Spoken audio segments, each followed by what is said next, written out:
दिमाग ऑलमोस्ट ना, बंदा पैनिक मोड में। यार नई गाड़ी है, चली कितनी है, 9000 इज नथिंग, और DPF का इशू आ जाए बंदा पैनिक मोड में चला जाता है। पर सो ये है जी हमारी प्यारी किया सोनेट HTX 1.5 डीजल। तो सबसे पहले तो मैं आपको दिखा दूं अपना रिव्यू देने से पहले कि गाड़ी को हम कितना चला चुके हैं। गाड़ी को हम ऑलमोस्ट आप कह लीजिए हम 10,056 किलोमीटर लगा चुके हैं। रीजनरेशन पे गाड़ी लगी हुई है, ऑलमोस्ट 50 मिनट्स अभी पेंडिंग है। तो सबसे पहले तो मैं स्टार्ट करूंगा यार अपने बुकिंग एक्सपीरियंस के बारे। ये हमने जो गाड़ी है ये हमने बुकिंग करवाई थी इसकी 1 दिसंबर 2020 को। बुकिंग करने में मतलब एक्सपीरियंस ठीक ठीक था, थोड़ी दिक्कत आई थी हमें। ये डीजल में इसकी टेस्ट ड्राइव चाहिए थी तो उनको प्रोवाइड करने में थोड़ा टाइम लग गया था, और फाइनली हमें 4-5 दिन में इसकी टेस्ट राइड मिली थी। और अगले दिन हमने जाके स्पेसिफिकली शोरूम में HTX वाला मॉडल देखा था, बिकॉज उसमें बेज और आपको मैं दिखा दूं लाइट एंड डार्क का कॉम्बिनेशन आता है, बेज एंड ब्लैक का कॉम्बिनेशन आता है। तो हमें ये बड़ा पसंद था, सारा ये बेज एंड ब्लैक का कॉम्बिनेशन आता है तो ये हमें पसंद था, तो हमने यही लेना था। तो फिर हमने जाके 1 दिसंबर 2020 को इसकी बुकिंग करवाई थी। एंड उसके बाद यार हमारी मेन जर्नी शुरू हुई थी, बहुत ही गंदी वाली, कि गाड़ी की वेटिंग बहुत ज़्यादा थी, बहुत ज़्यादा वेटिंग थी। लगभग हमें 3 महीने लग गए। हमें लगा लीजिए डिलीवरी हमने 1 मार्च 2021 को ली है, और इस बीच में हमने काफ़ी बारी जो डीलरशिप है उनको कॉल किया कि भाई क्या बन रहा है, क्या बन रहा है। ठीक है, उन्होंने हमें 2 महीने का प्रॉमिस किया था, तो इंसान 2 महीने लेके ही चलता है यार, 2 महीने में आपको आपकी गाड़ी मिल जाएगी। बट करते करते करते करते उन्होंने मतलब हमें खपा छोड़ा था, कुछ बता नहीं रहे थे। तो फिर भी फाइनली अब हुआ गया था कि एंड में तो आते आते हम रोज कह लीजिए कि हमारी साइट्स वगैरह उधर ही चलती थी आस पास में, तो हमारा आते जाते उधर से चक्कर लगता ही था एजेंसी से।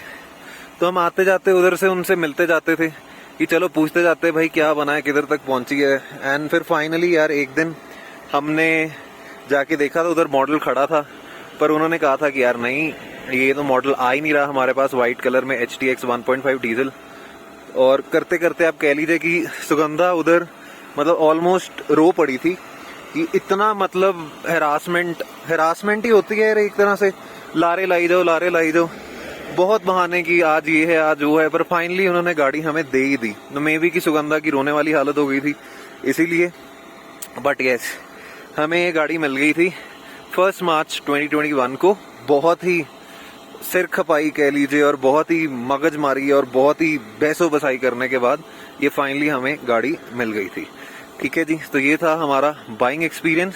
एंड उस दिन से लेके आज तक इसे लगा लीजिए 7 महीने से ऊपर हो चुके, 7.25 महीने के ऊपर हो चुके हैं। एंड मैंने इसकी 3 सर्विस करा ली हैं। पहली सर्विस इसकी कुछ 1000 किलोमीटर पे होती है, उसमें 0 रुपीज कॉस्टिंग आई थी, धो धा के सब चेक करके उन्होंने दे दिया था। उसके बाद इसकी जो सेकंड सर्विस होती है 5000 पे, वो भी 0 रुपीज मेरा खर्चा आया था, उस पे भी कोई दिक्कत नहीं आई, उन्होंने कर के दे दी।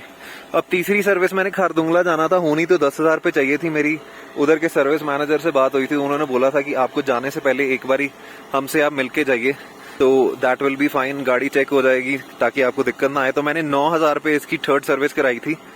एंड उसमें मेरा जो खर्चा आया लगभग 2300-2400 के करीब आया। उसमें उन्होंने इनका ऑयल और उसका ऑयल का फिल्टर चेंज करके मुझे दे दिया था। ये तो हो गई इसकी सर्विस की बात। सर्विस में आप जाएंगे, गाड़ी आप आराम से चला रहे हैं, कोई दिक्कत नहीं आने वाली, अच्छे से वो सर्विस करके देंगे। जो 3rd सर्विस है उसमें आपके थोड़े से पैसे लगेंगे, बाकी जो पहली 2 सर्विस है वो 0 सर्विस है। 3rd सर्विस भी 0 सर्विस है एक तरह से, बस वो जो बीच में ऑयल और ऑयल फिल्टर डालते हैं तो बस उसी के पैसे हैं। मैं आपको ये रिकमेंड करूंगा कि आप जब भी अपनी गाड़ी की सर्विस कराने जाएं, ठीक है, तो आप जरूर ठीक है एक बार ये अपना मैनुअल पढ़ लीजिए कि उसमें क्या क्या इंस्पेक्ट होने वाला है, क्या क्या रिप्लेस होने वाला है, आपको भी पता रहेगा। अब उन्होंने मेरे को बोला था इसका एयर फिल्टर चेंज होने वाला है, तो मैंने चेक किया था, वो जस्ट इंस्पेक्ट था, साफ सूफ करके फिर से वही लग जाता है, कोई जरूरी नहीं होता, वो 20,000 किलोमीटर की सर्विस पे रिप्लेस होना होता है। और बाकी यार एक्सटीरियर की बात करूं मैं तो एक्सटीरियर यार बहुत ही अच्छा लगा। मैंने स्पेसिफिकली ये HTX मॉडल लिया था क्योंकि मेरे को पहली चीज, मेरे को ये लाइट्स मेरे को बहुत अच्छी लगती थी, अट्रैक्टिव लगती थी इसकी LED लाइट्स। उसके बाद इसमें सनरूफ थी, इसमें पुश स्टार्ट का ऑप्शन था, और उसके बाद इसकी जो टेल लाइट थी वो भी कम्प्लीटली आप कह सकते हैं कम्प्लीटली डिफरेंट थी, है ना। आई कैची टेल लाइट थी इसकी प्रॉपर। और ये इसका पीछा रेयर स्पॉइलर भी बड़ा मेरे को अच्छा लगा। बस यार अलॉयस नहीं मिले, बस वही दिक्कत रहेगी इसमें। बाकी एक्सटीरियर की बात करें तो मेरे को ये गाड़ी परफेक्ट लगती है, परफेक्ट, दिस इज परफेक्ट। और अब अभी यार मैं बात करूं इसके इंटीरियर की, तो इंटीरियर के लिए सुगंधा और मैं we were very specific that हमने ये ब्लैक एंड बेज का कॉम्बिनेशन लेना है। सॉरी थोड़ी आवाज आ रही होगी बिकॉज ब्लोअर मैंने कंप्लीट पे छोड़ रखा हुआ है, रीजनरेशन मेरी हो रही है। तो ब्लैक एंड बेज का मैंने सोचा था यार कॉम्बिनेशन लेना है, एंड हमने वही लिया बिकॉज यार ये मेरे को बहुत ही अच्छा कॉम्बिनेशन लगा। ठीक है, एसी के कंट्रोल्स इसमें पूरे थे मॉडल में, ऑटोमेटिक क्लाइमेट कंट्रोल सिस्टम है। स्टीयरिंग यार बस स्टीयरिंग में प्रॉपर इसमें फीचर्स दे रखे हैं, क्रूज कंट्रोल तक पीछे से कंपनी फिटेड आता है, इंजन स्टार्ट स्टॉप बटन है। और बस इसमें आपका जो क्या कहते हैं HTX मॉडल में वो नहीं देते जो अपना जिससे वायरलेस चार्जिंग होती है फोन वगैरह की। और कुछ सुगंधा आप इंटीरियर के बारे में बताना चाहेंगे कि आपने क्यों स्पेसिफिकली यही HTX मॉडल चुना? गाड़ी बहुत अच्छी है यार, बहुत अच्छी है, इंटीरियर इसका बहुत अच्छा है। बट एक चीज मैं आपको जरूर बताना चाहूंगा कि इसमें ना गाड़ी हमने ले तो ली है, सेमी लेदराइट सीट्स हैं इसमें, पर इसमें आप कह लीजिए कि छोटे छोटे दाग पड़ जाते हैं, तो इसकी maintenance, it is high on maintenance the seats, तो इस पे हमने अभी तक कवर नहीं चढ़वाए। बाकी फ्रंट सीट्स की बात करें तो सुगंधा कंफर्ट कैसा है? कंफर्ट ना इसका बहुत ही बढ़िया है यार फ्रंट सीट्स का। और रेयर सीट्स में जब हमने लेनी थी तो बहुत ही हमने सर्च की थी कि रेयर सीट्स में पीछे लेग रूम कम है, ये कम है, वो कम है। भाई साहब कुछ नहीं है, मैं 6 फुट का इंसान हूं, अगर मैं अपनी हाइट के हिसाब से इसको मैं एडजस्ट करूं तो एडजस्ट करने के बाद पीछे आराम से आप अगर 5 फुट 10, 5 फुट 11 है तो आप आराम से आ जाएंगे। बट हाँ, अगर आप 6 फुट से ऊपर हैं तो ऑब्वियसली आपको थोड़ी लेग स्पेस कम लगेगी। बाकी यार मैं अभी तक अपने एक्सपीरियंस की बात करूं तो ये गाड़ी लेके ना मेरे को मतलब जब तक DPF का इशू नहीं आया था मेरे को बिल्कुल भी कोई दिक्कत नहीं थी। गाड़ी बहुत ही स्मूथ चलती है। इनिशियली मैंने यूट्यूब पर थोड़े रिव्यूज भी देखे थे, सस्पेंशन हार्ड है। इसमें क्या होता है कि जब भी आप गाड़ी शोरूम से लेके आते हैं तो उसमें ना आपका व्हाट डू वी से जो टायर का प्रेशर होता है वो 40 PSI पे उन्होंने सेट कर रखा होता है, बिकॉज उसमें उन्होंने प्रॉपर उनको ट्रांसपोर्ट करना होता है। कंपनी जहाँ पे ये मैन्युफैक्चरिंग होती है फैक्ट्री से आपके डीलरशिप तक, तो वो टायर का प्रेशर ज्यादा रखते हैं। तो कई बार ना डीलरशिप वाले को स्पेसिफिकली आपको बोलना पड़ता है। मैंने भी बोला था यार इसका 34-35 PSI कर दो, तो टायर्स हल्के से डिफ्लेट हो जाते हैं, गाड़ी मक्खन चलती है। तो अगर आप 40 PSI पे चलाएंगे तो ना वो थोड़ी सी हार्ड लगती है कि यार पता नहीं क्यों इतनी हार्ड चल रही है। सस्पेंशन नो डाउट थोड़े से हार्ड हैं, बट वही यार हार्ड हैं तो ही हाईवे पे स्टेबिलिटी देती है।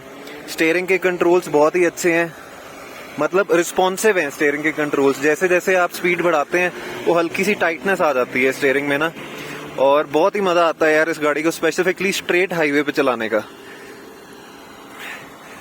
और बाकी मैं अपने एक्सपीरियंस की बात करूं, वी वांटेड अ सनरूफ, मतलब जो गिमिक फीचर से यार चाहिए थे, हमारी फर्स्ट कार थी, we didn't wanted to miss out कि हम बाद में रिपेंट ना करें। पुश स्टार्ट स्टॉप होना चाहिए, और बस यार यही सब था। और अभी तक यार एक्सपीरियंस अच्छा ही है। और अब मैं आपसे शेयर करूंगा अपना एक्चुअल एक्सपीरियंस कि यार इसमें ना मैंने बहुत देखा था यूट्यूब पे कि DPF की इशू आती ही है। तो मैं बड़ा खुश था यार, 9000 किलोमीटर तक मेरे को DPF की कोई इशू नहीं आई। बट जैसे ही मैं इसको पहाड़ों में लेके आया तो मेरे को ना इसमें DPF का इंडिकेशन आ गया था। जब मैं मनाली से ले का हाईवे कवर कर रहा था तो मिड पॉइंट कह लीजिए सरचू से आगे पांग में कहीं पे आता है, ठीक है, तो पांग में गाड़ी का DPF का इशू आ गया था। वहां पे भी हमसे सेल्फ जनरेशन नहीं हो पाई थी। तो फिर मतलब भगवान का लक कह लो या कुछ कह लो, पांग के आगे मोरे प्लेन्स आते हैं, एकदम स्ट्रेट हाईवे आता है। तो हमने इसे 25 मिनट तक ना 1500-2000 RPM पे सेकंड गियर से ऊपर, थर्ड फोर्थ में 60 से ऊपर, ठीक है, इसको चलाया था। तो इसको चलाया था तो इसका DPF का साइन ना चले गया था। तो अभी हम बहुत खुश थे कि चलो यार गाड़ी सही है, पर अभी फिर से हम इसको टॉप पे लेके आए खारदुंगला की तरफ जाने के लिए। ठीक है, दिस साइड इज खारदुंगला। तो फिर से इसमें कोई दिक्कत आ गई है वही DPF की। तो पहले मैंने ट्राई किया यार इसमें रीजनरेशन कर लूं, हुई नहीं। कॉल्स वगैरह किए तो फिर अपने आप ही इसमें ऑटोमेटिकली बस रीजनरेशन स्टार्ट होगी। तो अभी ऑलमोस्ट कह लीजिए 40 मिनट्स रिमेनिंग है। गाड़ी कह लीजिए फुल लोड ले रही है। ठीक है, गाड़ी को एक्चुअली गर्म करना होता है ताकि इसकी जो एग्जॉस्ट पाइप में जो DPF है वो गर्म हो जाए और जितना भी उसमें जो सूट जमा हुआ है वो सारा एग्जॉस्ट से निकल जाए। तो बस अब वही वेट कर रहे हैं यार एग्जॉस्ट निकल जाए। बस मेरे को DPF की बड़ी दिक्कत लगी। मैं आपको रीजन भी बता देता हूँ कि ना BS4 गाड़ियां जब भी आप पहाड़ों पे जाएंगे बहुत काला धुआं छोड़ती हैं, और ये गाड़ियां छोड़ती नहीं। इसमें इन्होंने DPF का फिल्टर लगा रखा है, वही सब इसमें जो कार्बन की इमिशंस है, पार्टिकुलेट फिल्टर है, वही सब अब्जॉर्ब कर लेता है। इसमें से जमा मतलब 0% काला धुआं निकलता है BS6 डीजल इंजन में से। अब इन्होंने टेक्नोलॉजी तो बना दी है, बट यार अब देखो कोई फैमिली के साथ आए, ठीक है, इन पहाड़ों पे जाने की हम मतलब उम्मीद लेके आए थे, और ऐसी कोई प्रॉब्लम आ जाए तो बहुत ही यार दिक्कत आती है, बहुत ही परेशानी होती है। हमने किसी स्पेसिफिक पॉइंट सेट किया होता है कि इतने बजे तक पहुंचना है, क्योंकि यहाँ मौसम का भी वैसे ही कुछ पता नहीं, और ऐसी ही प्रॉब्लम आ जाए तो फिर दिक्कत अलग से। तो अभी तो शुक्र है यार यहाँ पे हम खारदुंगला चेक पोस्ट के पास ही, ये गाड़ी खराब हो गई है तो यहीं पे हम रीजनरेशन लगा के बैठे हुए हैं। होपफुली ठीक हो जानी चाहिए। तो यार अगली चीज़ ना मैं आपको इसकी सर्विस के बारे में बता देता हूँ कि इनकी जो रोड साइड असिस्टेंस है वो कैसी है। पहली चीज़ तो ये, जब हमें DPF का इशू आया था, ये मैं अपने रिव्यू में इंक्लूड कर रहा हूँ, एक ही इशू है मेरे को इससे, वो है इसका DPF का। पता नहीं क्या दिक्कत कर देता है, सेल्फ रीजनरेशन पे लगा छोड़ा है। मतलब दिमाग ऑलमोस्ट ना, बंदा पैनिक मोड में, यार नई गाड़ी है, चली कितनी 9,000 इज नथिंग, और DPF का इशू आ जाए बंदा पैनिक मोड में चला जाता है। पर थोड़ा सा हमने अपना पैनिक मोड संभाला और खुद ही मैनुअल पढ़ के करने की कोशिश की। 2 तरीके लिखे थे, वो मैं आपको ऑलरेडी बता चुका हूँ। ठीक है, वो करने की कोशिश की। अब मैं आपको बता देता हूँ इनकी रोड साइड असिस्टेंस कैसी है। यहाँ पे ना लद्दाख में नेटवर्क वगैरह नहीं आते, प्रीपेड सिम आपकी चलती नहीं है, तो हमारे पास पोस्टपेड सिम थी यहाँ पे, अभी चल रही है, चलती हालत में है। मैंने एक तो अपने सर्विस मैनेजर को कॉल किया अमृतसर में, उनसे पूछा, उनका भी जवाब यही था कि कंपनी ने मना कर दिया, आगे मत लेके जाओ, उनकी बात हुई थी। बट स्टिल मैंने उन्हें रिक्वेस्ट किया कि मैं फैमिली के साथ हूँ तो आप कोई सोल्यूशन बताइए। तो अभी he is also looking into the manual, सारा मैं वीडियो कॉल पे उनको दिखा चुका हूँ। एंड रोड साइड असिस्टेंस पे भी मैं कॉल कर चुका हूँ, उन्होंने बोला था बंदे का आपको कॉल आ जाएगा, बट अभी तक किसी भी बंदे का कॉल मेरे को आया नहीं है।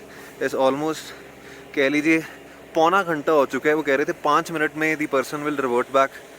ऐसे टेरेन में किया वालों स्पेसिफिकली किया कि कंपनी, भाई साहब you need to work upon your road side assistance, because if anyone is stuck, where is your service, where is your road side assistance, what are you charging for?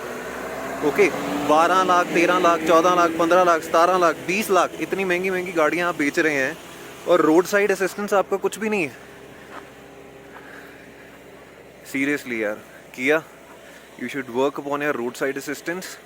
And specifically जो लोग सोच रहे हैं diesel गाड़ी लेने के लिए, आपको DPF का इशू 110% आएगा ही आएगा।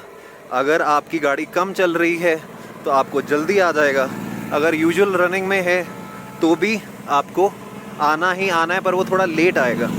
बट हाँ, इसके सोल्यूशंस भी हैं, तो आप सोल्यूशंस भी कर सकते हैं।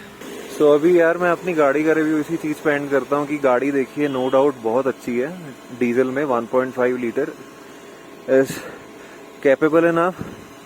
बट ये जो DPF का इशू है ना यार, किया वालों यार, देखो आपके कस्टमर्स ना बहुत परेशान होने वाले, पैनिक मोड में बंदा चले जाता है, क्या किया जाए।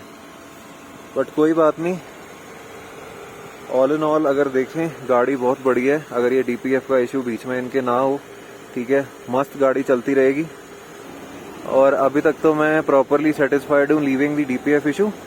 तो यहीं पे मैं अपना रिव्यू क्लोज करता हूँ। तो अगर आपको हमारा ये रिव्यू पसंद आया हो तो लाइक करिए, सब्सक्राइब करिए, शेयर करिए, कमेंट करिए। एंड तब तक के लिए हंसते रहिए और खुश रहिए।